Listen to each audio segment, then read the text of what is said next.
गोल क्या होना चाहिए, किस गोल को प्राप्त करने के लिए हमें संस्कारों की जरूरत है। गोल व्यक्ति के डिफरेंट हो सकते हैं, पूरा जीवन हम गोल नहीं ढूंढ पाते अपना, पर एक गोल के ऊपर सब सहमत होते हैं। जो धर्म का गोल है या सनातन धर्म का गोल है वो है सर्वे भवन्तु सुखिना, सर्वे सन्तु निरामया, सर्वे भद्राणि पश्यन्तु, माँ कश्चित् दुर्भाग भवेत्। सभी सुखी हों, सब पूरी तरह से सुखी हों, किसी को थोड़ा सा भी कोई क्लेश दुख ना हो। जो इस बात को नहीं कहता वो धर्म नहीं हो सकता, कोई मत हो सकता है, लेकिन धर्म कहेगा सब सुखी हों। अब सब सुखी कैसे हों? कहते हैं कि पहला सुख निरोगी काया। सब कहते हैं पहला सुख निरोगी काया, लेकिन मान लो आपकी काया ठीक हो गई, आपका शरीर स्वस्थ है, लेकिन घर में गरीबी है। रामायण में तुलसीदास जी ने लिखा है कि सबसे बड़ा दुख कौन सा? गरीबी का।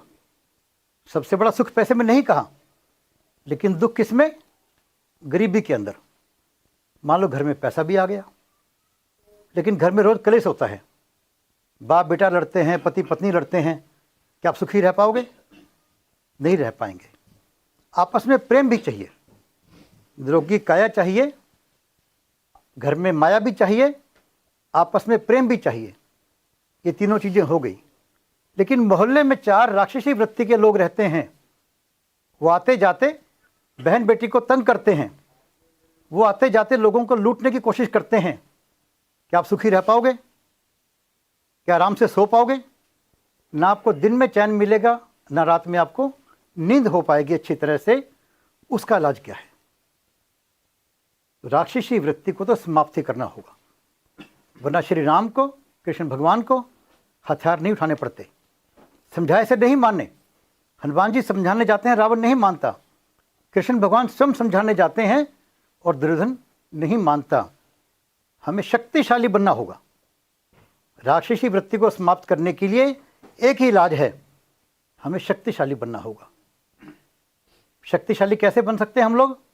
2 ही ढंग हैं, आत्मबल और संगठन। आत्मबल और संगठन। आत्मबल आता है संस्कारों से, संगठन आता है संस्कृति से। संस्कारों के बारे में देखेंगे हम लोग तो गर्भाधान से लेकर अंत्येष्टि तक सारे संस्कार हमारे विकास के लिए, हमारे तन और मन के विकास के लिए, तन और मन के विकास के द्वारा धन कमा सकें, पूरी तरह से हमारे को शक्तिशाली बनाने के लिए सारे संस्कार हमारे काम करते हैं।